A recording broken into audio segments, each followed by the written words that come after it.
estou de acordo que ten que haber, ten que haber toda a fauna salvaje, non? Pero debe estar un pouco controlada. Cando hai moitos, claro, sobre todo agora lobos, pois terán que tomar algunhas medidas con ele. E, bueno, vese que estos que chegan á beira da casa.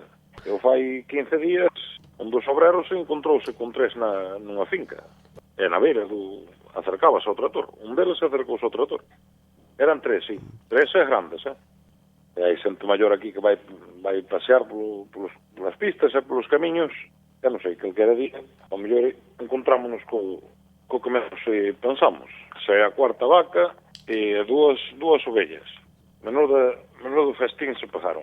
No, 3 vacas matómas nunha finca, na primeira que os tiña. E, bueno, despois decidí coller e cambialas aquí para o medio do pueblo.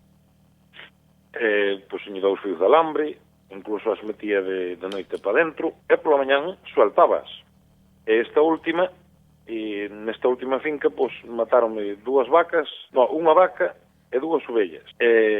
Bueno, a última foi a vaca, bueno, foi sueltar pola mañán ás 8, estaba viva, e tuvo que ser aí ao redor das 10, máis ou menos, cando a atacou. Así que era día,